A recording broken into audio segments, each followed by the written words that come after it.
Delta Diamond Medallion Halston Pitman is a photographer who needs to fly a lot to document motorsport events. Here's his story of his travels in 2020. Hi everybody and welcome back to my channel. Today I'm going to be talking to another Delta Diamond Medallion who is based out of Atlanta. Now I actually have not spoken to anybody who lives in the Atlanta area, so that's going to be interesting talking to him so he can talk about the multitude of options that he has to get to wherever he needs to go nonstop. However, he did make some changes to his flying in the past to actually take flights that are connecting because he needs to get to certain levels of status on Delta. And the way to do that is to take more flights. Now, he has an interesting job where he needs to travel during portions of the year. And of course, during the year 2020, as we all know, travel has really been turned upside down. But he was actually able to do a lot of his traveling that he normally does in a short period of time. So today, we are going to talk to Halston Pitman. Halston, welcome to my channel. How are you today? Thank you. I'm doing good. I actually just got back from an event in Nashville. It was not a racing event. It was a new car launch, so it's like a top secret, under wraps thing that I was helping another motorsports photographer with. So you are still flying a lot, of course, during the pandemic. That is my, unless something comes up, that the return from Nashville, which is, you land, you time travel there. It's 40 minutes, so you get in before you left technically, but coming back like an hour and a half. But that should be my last flight of this year. Okay. And of course, that's one of the shorter flights, and you're based out of Atlanta, which is Delta's primary hub. Oh, yes. You've got a lot of options to take when you're flying out of Atlanta. Where do you normally fly to? So a vast majority is to Florida. So multiple races, Daytona, Sebring, St. Petersburg. Those happen multiple times a year. The other main spot is California. Almost every series ends up going to either Long Beach, there's a street race there, or to Monterey, which is Laguna Seca, which is like an historic big track. So, and then the third one would be the most common would be Toronto. Outside of Toronto is Canadian Tire Motorsports Park, and multiple series also go there. So those would be like the top three main locations. There are some other ones like the Midwest. Wisconsin has Road America, but usually go there once or twice. It's not quite the frequency. And what do you do when you get to these locations? What kind of work do you do with the races? So I'm a motorsports photographer. So I'm a member of the media. So I'm providing images to editorial outlets, like Roundel Magazine is a BMW magazine, as well as specific clients that I'm going there to photograph for either their team needs, driver needs, sponsor needs, sometimes on a corporate level. I do that as well. Very nice. And during a typical year, a non-pandemic year, do you normally have these kind of peaks of intense travel? Then there's periods where you're not doing anything at all. How does that normally work into a normal year with your schedule? Yes, so a normal year starts in January. I will go to Florida 2 or 3 times in the month of January, back and forth, back and forth. February is off. March is almost all weekends, so 4 or 5 in a row. April about half, May about half. June is completely off in North America, specifically because the 24 Hours of Le Mans happens in France. That is the biggest thing on the planet for sports car racing. So pretty much everyone else shuts down. July's big, August is big, and it starts trailing off September and finishes in October. Generally speaking, outside of special cases or things, November and December is only leisure travel with me, with my family or my kids or fun stuff. Randomly something will pop up then, but most of it is in the Southeast that I could drive to. It's not worth flying to Birmingham for me, but I'll just drive over there if there's something there. Right. Do you do any long distance leisure travel at all? Generally speaking, usually once a year we'll go somewhere international. The last big trip we did for my wife's 10-year anniversary, we did Rome, London, basically. But my point is, you can say I have like some Viking stuff here and other things. I'm Scottish and Welsh, so I wanted to go back to the homeland.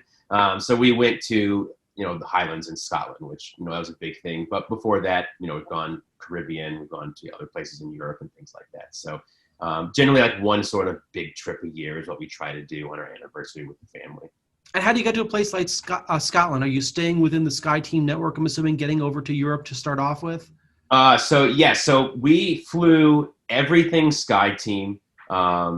I'm a plane nerd, so my wife totally didn't understand. I'm like, no, we need to fly Atlanta to San Francisco because San Francisco has a 747 one-way, and then we can fly the Dreamliner on the way back. And she's like, yeah, but we're going further away. I'm like, but we'll be upstairs on the 747 with a bed for longer. So she doesn't get that. Whatever. That's what we did. All of the other stuff, yes, was KLM, except for when we actually went to London.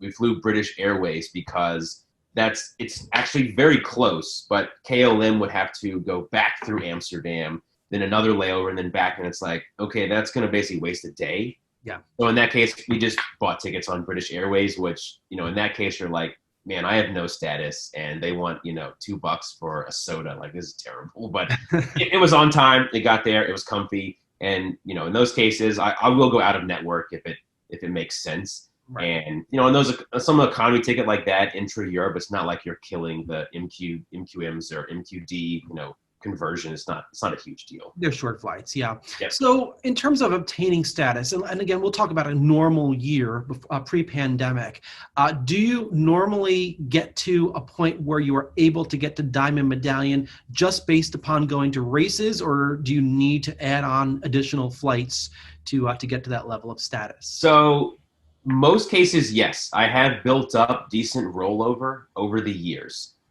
which helps on that front. And then strategically purchasing first class tickets to boost up. The budget for the travel doesn't include, I'm flying first on every single flight. It's just not there. So I will strategically buy those. And then randomly, yes, I will do MQM runs, which have mileage runs have more turned into MQD runs as opposed to MQMs as, Delta, what was it, 2 or 3 years ago, removed the 25,000 waiver did not include everything. They've moved it down to platinum. So now, like, in order to get diamond, you have to spend 15,000 MQDs. But in those ways, I've done partner airlines to Europe or Asia, specifically to Asia the most, where, you can fly on China Eastern.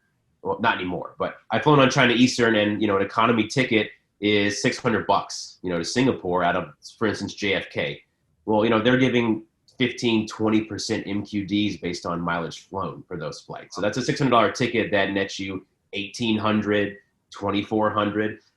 Or last year, a friend and I went to Singapore on China Southern, and we did their premium economy, which actually was awesome because seemingly the front of the plane was almost full, the economy's full, but like no one's sitting. Like, it's just not a big seller for them. So we had like a whole row to ourselves, and those were $800 tickets.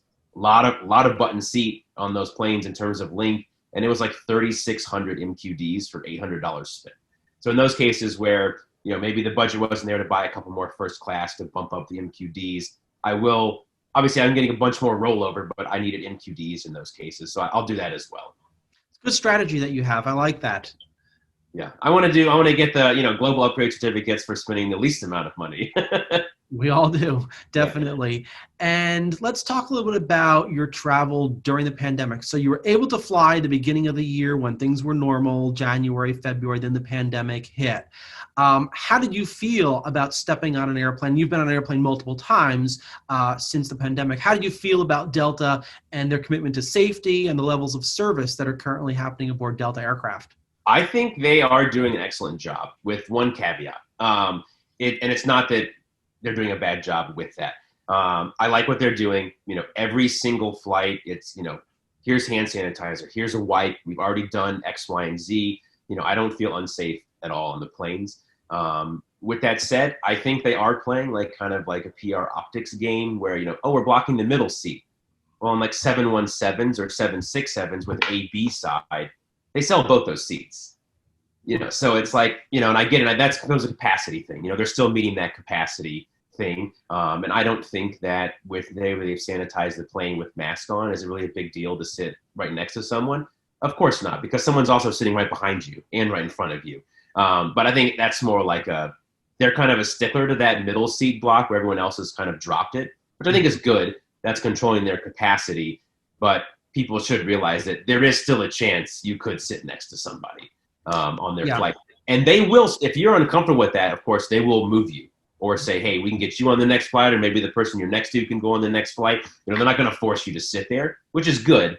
But I think it's partially like kind of like an optics thing of we're blocking the middle seat, but right on the other side of the plane on the 717, A, B are sold, and you can sit next to each other. Yeah, it is very important, and I was trying to book a trip looking at the seat map to make sure you do look at the seat maps, specifically at which side of the aircraft on certain narrow body aircraft are blocked. Of course, the 3x3s are pretty simple. You've got the middle seat, but if you're on a regional jet also with a 2x2 configuration, I believe it's just the B side, the B seat that is blocked. So you want to make sure and that's to meet their capacity setup, which I totally understand. They're not just going to fly losing money. If they can sell out to capacity, I get it, like they're business just like me, but yeah, that is definitely the best thing is check the seat map. The maps have been updated on delta.com when you're buying seats that say this seat is blocked. If it doesn't say this seat is blocked, then it's probably not going to be. Right. The only thing is that if you're booking a ticket in the first class cabin, it doesn't tell you which seat is blocked, but it does automatically block the seat next to you, which I found. I actually had to call Delta to figure out, well, I want to make sure that there's nobody next to me. I want my window seat, but it doesn't actually show that the aisle seat is empty. But as soon as you purchase it, it does block the seat next to you. And of course, you can pick any seat you want once you actually sit down. Correct. Yeah, and if you're definitely in the realm of, I need to go, but I'm worried, it might be a time to, spend a little bit of extra money. There's no doubt that first class flies, as long as it's not a internationally configured flying domestic, if it has the suites, they sell every seat. But if it's a standard plane with seats, it might be a time that, spend a little bit extra money because there will be no one next to you in first class unless they're a family member and you booked it with it. If that's like a safety concern, there is no chance that someone's next to you. Which I'll admit, that's exactly what I did during my trip this year. I normally do not purchase a ticket in the first class cabin,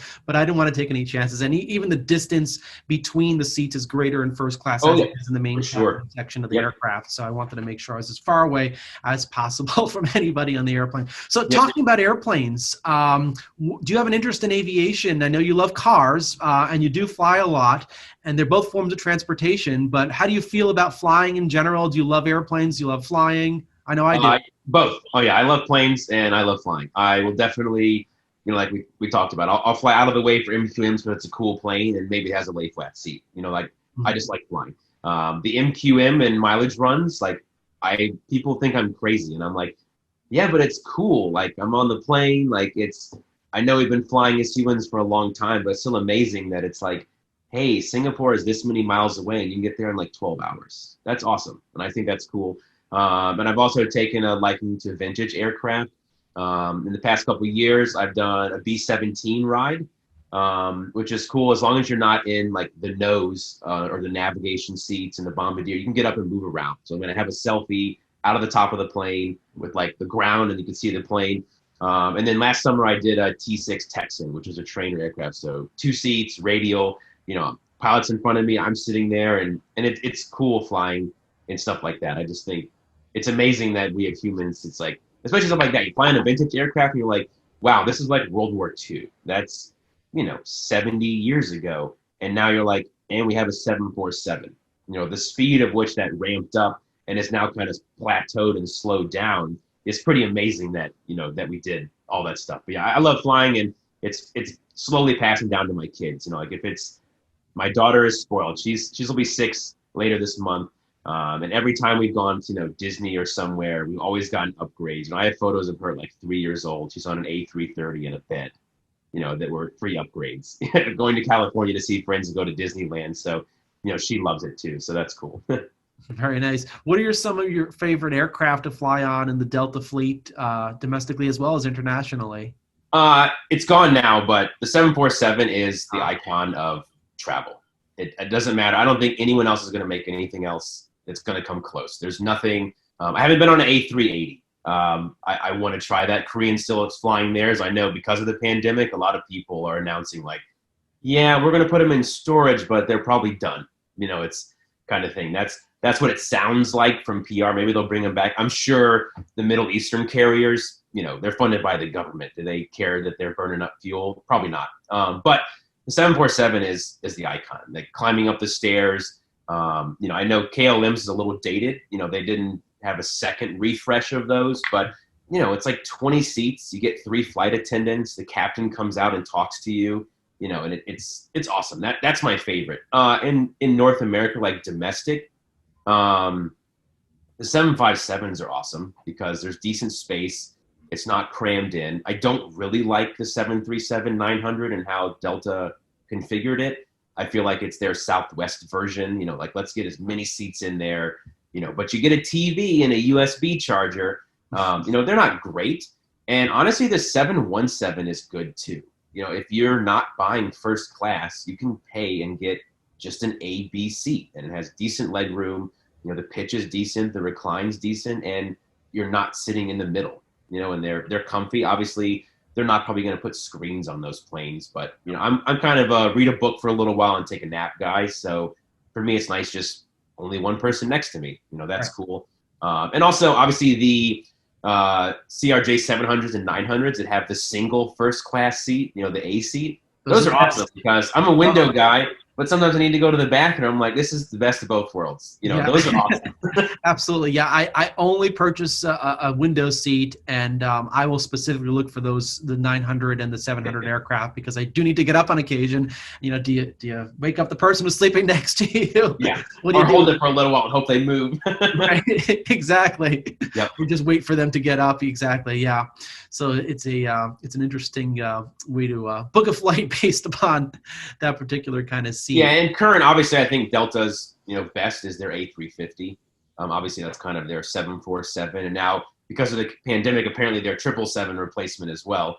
I was surprised to see, they keep retrofitting the 767s, but basically getting rid of the 777s. They're newer than those planes, but I don't know their thought process on that. But it is what it is. Yeah. The 777s were awesome. That's what they all flew, like Atlanta to Narita and all of those routes. If it wasn't a 747, it was usually a triple, which those were super comfy aircraft for long haul and spacious, even in regular economy. Unfortunately, things have changed this year. Oh, yeah. 747 actually left the fleet a little bit prior to the pandemic. Before, yeah. The 777 just not too long ago had to be put to rest, hopefully temporarily. We'll see, and maybe it'll come back one day. So. Maybe. So a little bit more about your flying. You're based out of Atlanta. So I've actually rarely connected in Atlanta. Most of my connections are at other Delta airports, specifically Minneapolis. I'm in New York City at another Delta hub. What's it like flying out of Atlanta, going through the entire process of, going through the public areas as opposed to just making a connection? Because almost everyone I talk to connects there. Yeah, they've never seen the outside. Yeah. For me, I live north of the city, like 40 minutes. My travel flexibility based on like when I need to get there, it's kind of, if I start work on Friday, I need to be there Thursday. It doesn't matter. I'm on my own schedule. I'm on my own rental car.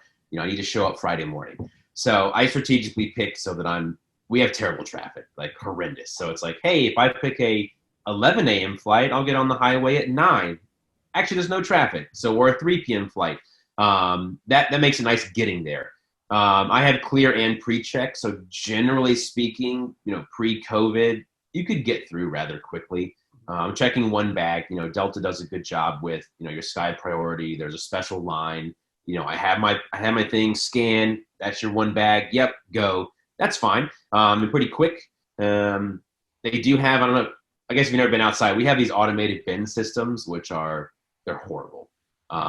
It super slows things down. It's a bad bottleneck. And this last trip to Nashville, they have a new one, which now feeds more automated bins into a single scanner. And even though it was dead, it took like 15 minutes. And that was all me just standing there watching. So they've apparently made some new system that they're using. That's bad.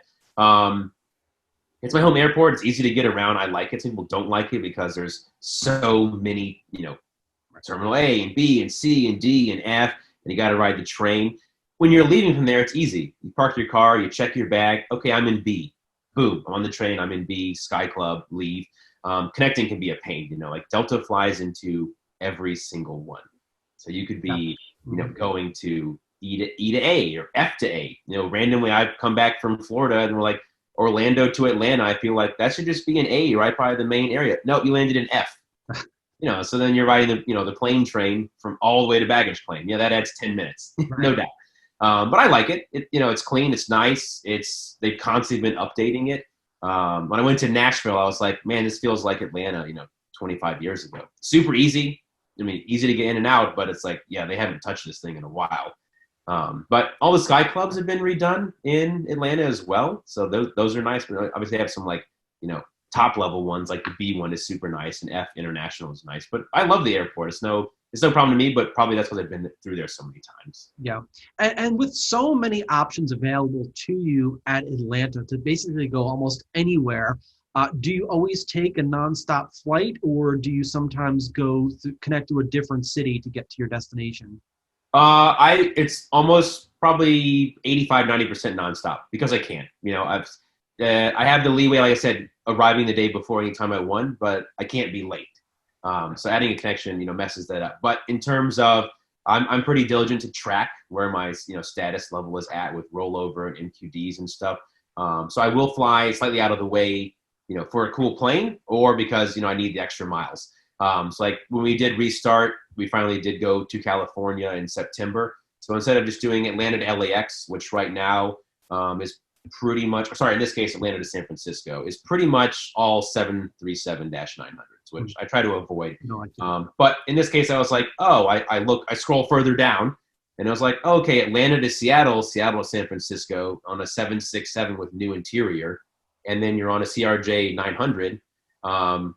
Sure, yeah, that's fine. Or I guess it was an E175 in this case, but either way, I was like, that's great. That's a bed for 5 hours. I can get some yummy food in the Seattle airport and then jump on the other plane. And, it got in an hour and 45 minutes later than the direct, because it was a short, that's a short flight down, and, it's a short connection, and it was awesome. And that nets, I think it was like 700 or 800 extra MQMs. So like in those cases, I'll go slightly out of the way, to do that. And then in years past, I found random things that it's like, hey, if you're using the ITA matrix, which is what all of the booking software uses on the back end, you can type in codes and one connection this, one connection that. We actually flew down to Orlando for the event, but then actually did Orlando, Seattle back to Atlanta. And like that flight, it was like $220. Wow. That was cheaper than like the Orlando to the Atlanta. Right. So I can sometimes randomly find stuff that it's like, that's a huge MQM boost in January, to knock out basically two transcons like that. So like, yeah, we'll do random fun stuff like that as well. Right, because you're not going to get that many miles just flying between Atlanta and Florida. So if you and I go to California 3 times. I'm not actually going to make it unless I have good rollover, and then there's usually maybe a need for a mileage run like every other year, depending on how much rollover I get, and then strategically buying first class tickets. Yeah. What are your thoughts for next year? Will you be traveling quite often? Are the events going to be happening? What do you think will be happening specifically for your industry for you to get to different levels of status? So right now, January is a go. It's, again, I go to Florida, Orlando down to Daytona like 3 times. That's going to happen. Sebring was the last race this year because of scheduling changes. It's usually the second race, and Florida just doesn't care. I mean, that's the way it is. They're going, sure, come to Florida, do whatever you want. So I think that one will be fine, and I think that will be fine specifically because NASCAR actually, their first 2 races, they actually have moved their Fontana, which is California. They've already moved it in February to Homestead, which is Miami, basically. Yeah. So they know, like, hey, California's going to cancel this. Like, it's not going to happen. Let's just go ahead and move it. So, and then the second race is also, they're all in Florida. That's through March. So, how fast the vaccine starts happening and, what the future holds, I don't know past that. But I assume at least through March. April, the first or second weekend is Long Beach Grand Prix. Is that going to happen? Probably not. But I don't know. If the vaccine, if they're really pumping out Pfizer and Moderna going crazy, maybe yes. But I would assume no. But that's January through March, all Florida. I don't see a reason why that'll happen. And then it's kind of a play it by ear, which is what this year was. Right. Do you think you'd take any other personal trips to get the miles up at all, or just kind of just wait and see what happens? I'll probably wait and see what happens. Usually we do something fun in February and go somewhere just because it's basically an off month for me. I'll have some local stuff, but it'll be a play it by ear. I'm totally comfortable being on the plane. I don't know if I want to take, my wife and then my 5 and 3-year-old. They'll be 6 and 4 by then. Right. Is it worth it right now? Probably not. The only thing I might consider is one of my good friends. He lives in Orlando. He does the same line of work. He's a huge Disney fan, and he's sent me pictures. And apparently, Disney World is completely dead, and you have to have a reservation. So my daughter loves it, and for me personally, it's like I feel like if there actually was an outbreak that they could track to Disney, people would be all over it. I mean, they would love to slam them for doing that. It hasn't happened, but he's like, you can get on any ride, even the new Star Wars rides, with no wait. And I was like, that's kind of interesting. That might be fun in February to go to Disney World for a day or two. But it's like a net any MQMs. It would just be right. fun. You actually get on stuff like that, you get 500 MQM per flight, because that's the minimum. It's actually less than 500 miles. So yeah, well, that's one good thing about. I think all the airlines do it. If the flight is less than 500 miles, you always just get 500 miles. Yep. So at least it helps you if you're flying short distances. That always helped me get to silver status many years ago, and I took very, very short flights all the time. They were under 500 miles, but I made it to the requirements for silver medallion. Yeah, they'll throw you a little bone on those. Great. So is there anything else that you'd like to share before we end our session today, of any tips or any airports that you like or any airplane stories? Sure. I'll do my favorite airport on the planet is definitely Singapore. I mean, Sin is ridiculous. I mean, waterfalls, gardens. They have, if you're connecting there with kids, I assume it's not open right now, but they literally have like video game alcoves where it's like, oh, there's an Xbox and a PlayStation, movies showing. There's 24-hour hot food, and it's of course it's in Asia, so it's a machine, it's a thing, and you're like, okay, I want to order from this restaurant, and I want this, and then it sends it over, but like there are people at all of them, like literally cooking it fresh, and you land at midnight, you land at 6 a.m. They're all running. That airport is tip top. I mean, no doubt, they've done it right.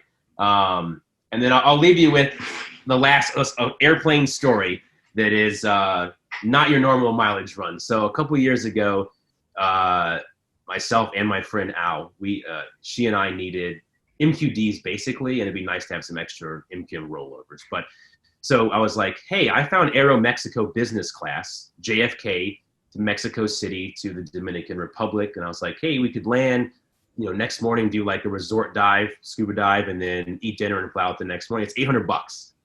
And it's Dreamliners on the long flights, which is cool. I mean, that's not that long of a flight. I was surprised they actually flew, bed seats on that. So $800, and it was like 4,200 MQDs. Wow. That's if you do that 3 times, you've basically made diamond status for money spent. So we're like, yeah, let's do it. So we book it. Going there is fine. No problem. Do the scuba diving. And then wake up in the morning. Okay, let's go. Start driving to the airport. Oh, we're going to need to get gas. Okay, that's fine. We'll just find one. Stop at a couple and realize that, well, in the Dominican Republic, they have gas. When you say gas, they're talking about natural gas. They have like natural gas powered vehicles. We need apparently gasolina. Now we're starting to get like, oh, this car is getting very low on fuel. And we finally found one that it looks like we're right. Pull in, stop, turn off the car, and go talk to the people. And they're like, no gasolina. Get back in the car. It won't start. And it sounded like it was a dead battery. So we're like, hey, can you jump us? Sure, we'll try. So he has his whatever car he has, comes over, tries to jump it. Then out of the store comes military police. They're trying to talk to us and help us. And it won't jump. And I was like, it sounded like a dead battery. Like, well, maybe, you're out of gas. And I was like, well, can we give you some money? And you go, we'll give you a ride. And I was like, give me a ride. Okay, sure, fine. So the military police guy goes over to the side of the gas station, opens a thing. Oh, there's a military police truck here.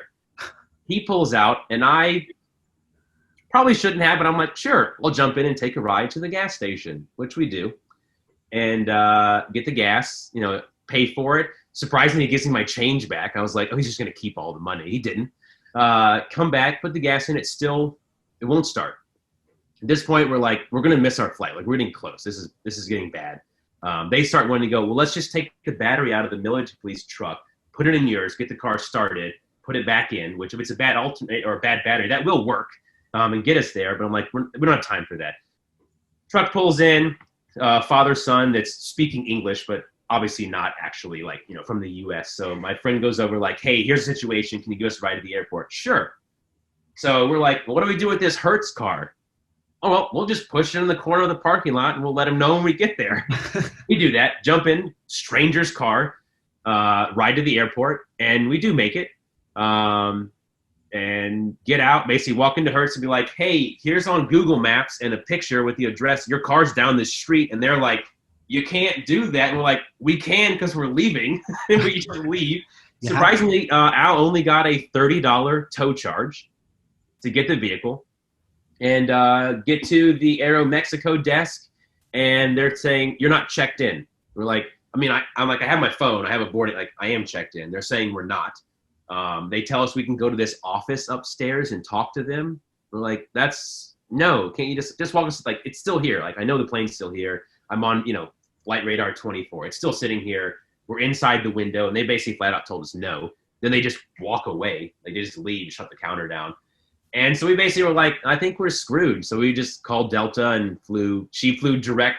She had to go from, she's in LA. So she flew to, I think, Detroit or Atlanta and then to LA, and I just flew back. We just changed our flights. But looking back, we're like, I left her locked in the rental car at a gas station in the DR, and I went with the military police to try to get gas just to save our diamond status. But, everyone's still here. And that was definitely the most adventurous mileage run ever. But I don't think we're going to do any more DR mileage runs. But it was a fun adventure. Yeah, you might want to stay away from that. Yeah. So it was bad because it was like around the time you're like, oh, you might not want to go there. That's when like remember all the stories like, oh, people were just like dying in their hotel rooms. They're like, oh, the family went to bed and then they woke up and someone was dead. Like we don't know. Oh, and also of course, right before we left back up, they basically the military police were like, we're hungry. It's like they wanted some money. So I was like, here's all of my local currency. I'm going to keep the 20 US. I might need it later. And they're like, okay. So it was a fun adventure. It's a good story, but yeah, we're not going to try that again. In the end, though, did you get all the MQDs that you needed? Yes. So we basically needed like 2/3 of it. So the whole going happened.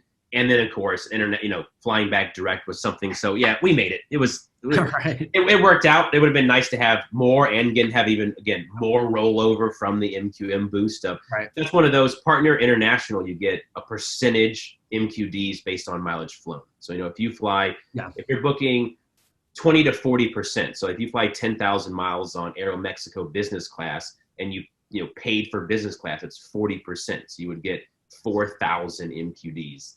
And those tickets were only $800. So, that's a definite gainer for the customer. Right. Well, it worked out for you in the end, and you're still able to maintain your diamond status. Oh, yeah. So I think that's, in the end, it keeps you happy. So yeah. Absolutely. Great. Well, thank you so much, Halston, for your time today. If you have any other things that you want to follow up on in the future, I'd be more than happy to do an interview with you, coming down the road, let's say, what actually did happen in the year 2021. Were you able to travel as much? It'd be great to do a follow-up. Sure. Sounds good. Great. Thank you for having me. It was fun. Absolutely. And to all my viewers out there, thank you so much for watching this video. If you have any questions or comments, just leave them in the comment section below. If you'd like to be featured in any of these videos, I'd be more than happy to talk to you.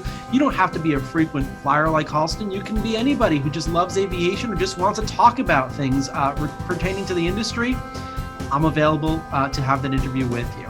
Thank you so much, everybody, and please don't forget to subscribe to my channel. Just leave a comment in the comment section below, and we'll bring you more and more exciting content from a variety of different people. Thank you so much, Halston. Thank you. Bye-bye.